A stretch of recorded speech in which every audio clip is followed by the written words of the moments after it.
Tachet, né en France, simple cuisinier, un petit peu chercheur.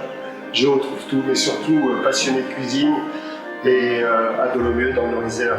Donc dans notre domaine, on a permis de trouver des solutions aujourd'hui qui nous permettent d'apporter une cuisine juste à juste température et d'apporter surtout un équilibre nutritionnel au travers des recettes qui permettra d'apporter pour le futur mais aussi pour le présent des solutions très intéressantes pour tout achat.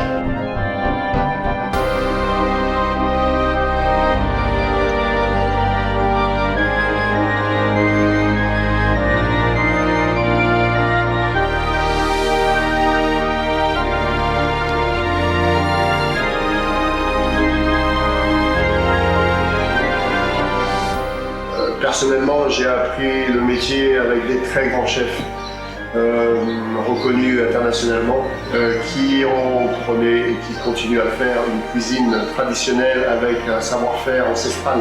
Car la France est très riche au niveau de chaque région et de ce fait, les techniques ancestrales ont été conservées et au fil du temps adaptées avec l'évolution du matériel.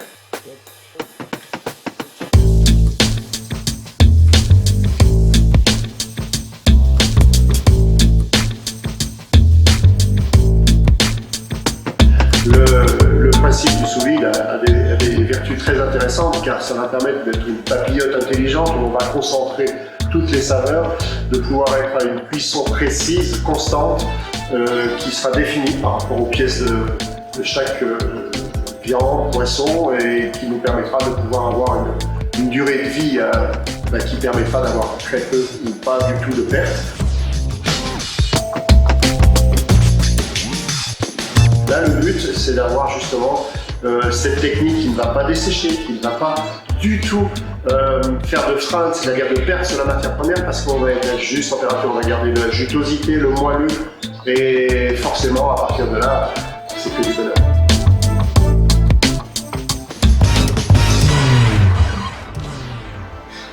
Bonjour, je suis Bernard Leroux, la société Simba Consultant, spécialisée dans l'ingénierie de la mise sous vide.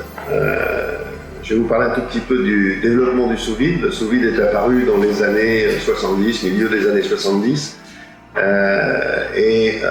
sous l'égide de deux grands personnages bien connus dans le milieu du sous vide. C'est Bruno Gousseau et Georges Pralu.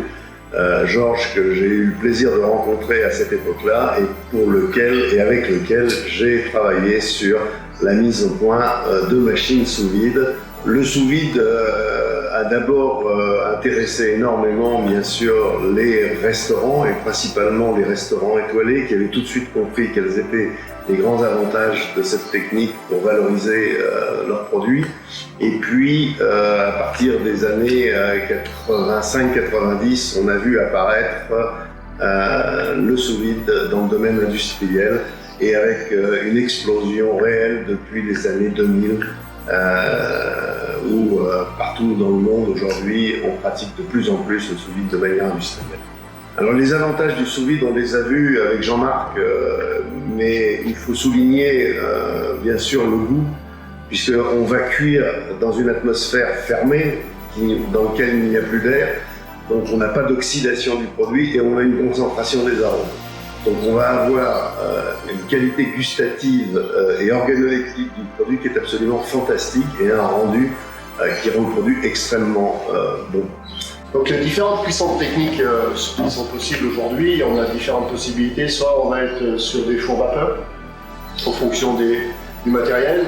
Ça peut être aussi des bains, donc avec des thermoplongeurs qui régulent à des dixièmes de degré. Et en fonction des recettes qu'on va élaborer, sur les légumes, c'est un petit peu moins, on va dire, compliqué dans le sens où ça l'accepte, mais sur des cuissons très précises, sur une protéine, la viande, les poissons, où là il faut être vraiment très juste. Au plus juste on sera, mieux ce sera.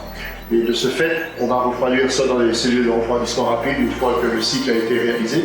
Soit ce sont des bains d'eau froide, très froides, qui vont stopper la cuisson de manière à pouvoir, au niveau des conditions sanitaires, apporter toutes les garanties qu'il se doit.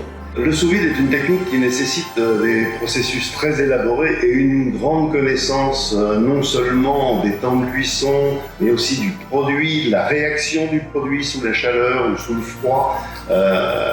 Et donc tout cela s'acquiert en travaillant et en apprenant.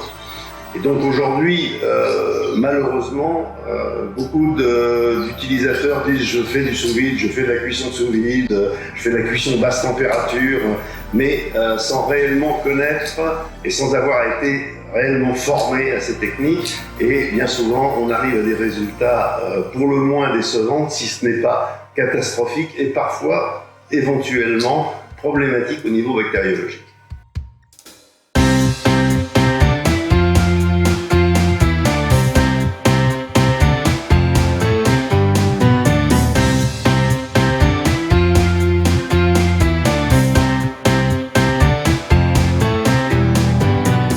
Pour l'utilisateur final, qu'il soit restaurateur ou consommateur, le sous-vide offre un grand avantage, c'est de la souplesse, puisqu'on peut tout préparer à l'avance, on peut tout stocker dans des frigos et servir au moment de la demande, juste en réchauffant un produit qui est déjà cuit. Donc ça améliore la rapidité du service, ça diminue les temps morts dans la production, et donc c'est un système qui, à la fin, s'il est très très bien utilisé, fait gagner beaucoup d'argent.